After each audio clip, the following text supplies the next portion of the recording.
Okay, so as we've been doing these problems with partial fraction decomposition, we've been encountering systems of equations. Now, for the most part, the systems we've encountered so far, in the three examples that we've done, have been pretty basic. This was just a simple 2 by 2 system, which was pretty easy to solve in this case by substitution.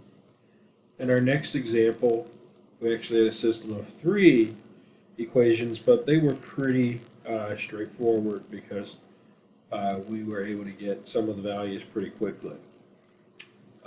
And likewise, in the previous example that we did, we once again had a system of three variables, but uh, we were able to find one variable very easily, and that allowed us to easily find the other two. But sometimes you are going to encounter systems where you're going to need to do a little bit of work to solve it. And so even if it's just a 2 by 2 system, maybe you want to just solve it quickly. Now again, if it's one where pieces fall out pretty quickly, then it's probably just worth doing it this way rather than putting everything into the calculator. So I want to show you how to solve a system on a graphing calculator, and it will also show you another option that you could use as well.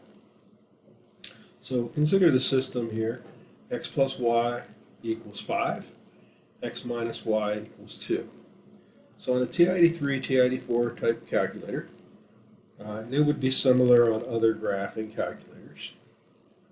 This is one a lot of people have, TI-83, TI-84 type calculator. What we would do is first go into the matrix menu and edit.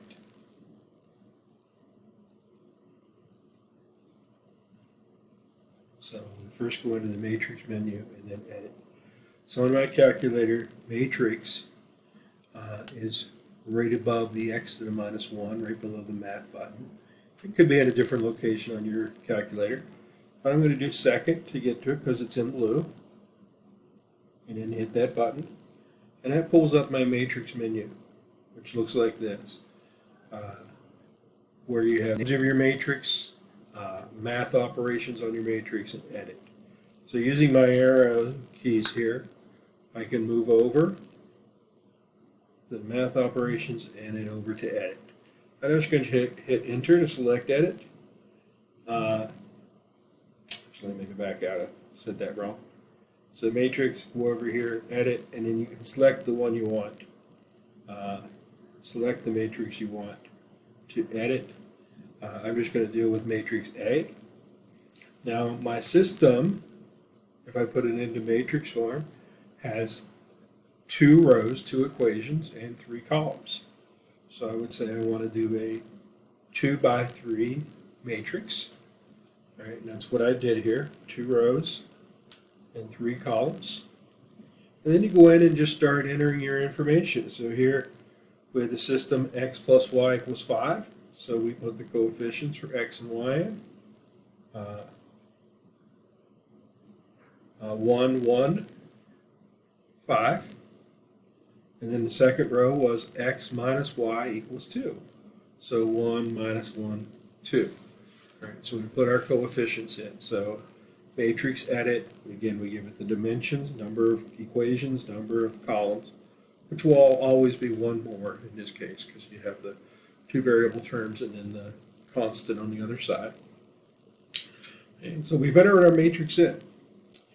Then we quit, so second quit to get out of that mode. Right. Then we're going to go matrix, and we want to choose the math option. And then the option we want to choose is called RREF. That actually stands for Reduced Row Echelon Form. So it takes what you give it and performs a series of steps to get it into what it's called Reduced Row Echelon Form. So second, matrix, choose the math option, and then you scroll down your list of options under math. And it's actually, when you get down to B, RREF. RREF. So we would select that. And then we just have to put in the matrix. So the final step inside of the RREF is we're going to choose our matrix again. And this time we're going to choose the name. And we're going to select the matrix that has the name we want. So second matrix, its name, matrix 1, so it's highlighted.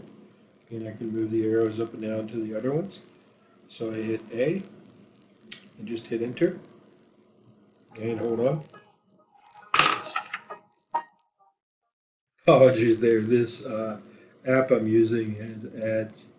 If I use it too much, and it just so happened that I used it enough that it wanted to spit out some ads. Okay, so I type that in and then just close my parenthesis there. So RREF of matrix A, and then we just hit enter. All right. Now, this answer here is telling me that my first variable is equal to 3.5. My second variable is equal to 1.5. Okay. Now, if we want to convert these answers over to fractions, then we simply just do math and choose the option for fraction, and it'll take that matrix and convert everything over into fractions. So you can see here we get 7/2 and 3/2 as our two answers. So math, fraction, or matrix name, and that'll solve it.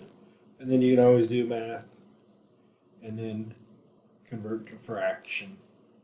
So doing all those steps produces the matrix here: 1, 0, 7/2, 0, 1, 3/2. And so from that, we're able to read off the solution.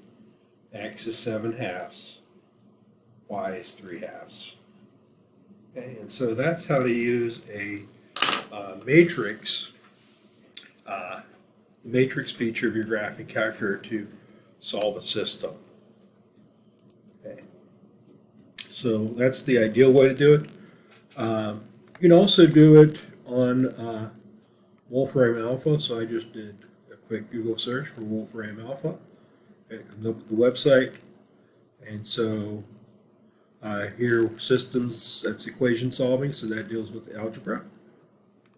So we come down and we choose the right option.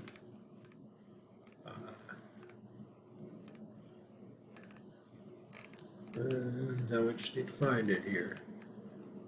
Solve equations. Boy, I thought this was going to be real quick and easy. Rational functions.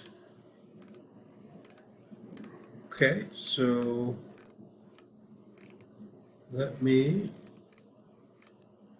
there's matrices there. That's not what I want. Huh. Okay, so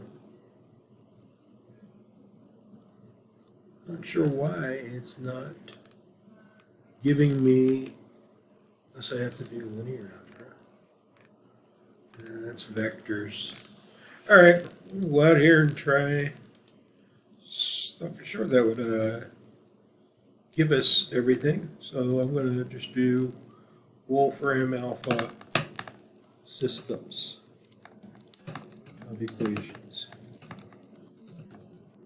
Thought the other one would do it, but all right. So there's our Wolfram Alpha systems of equations calculator. And so we go in there and we can basically tell it whether we want to do a system of 2 equations, a system of 3 equations, so, or 4 equations. It kind of defaults to those numbers. So here we're doing a system of 2 equations. So we would just type in our 2 equations here. X plus y equals 5. and x minus y equals 2. Right, and of course, compute, and it'll tell us, of course, that our two answers are 7/2 and 3/2. And so Wolfram will let you do systems of 2, 3, or 4. I don't know if it'll let you go beyond 4.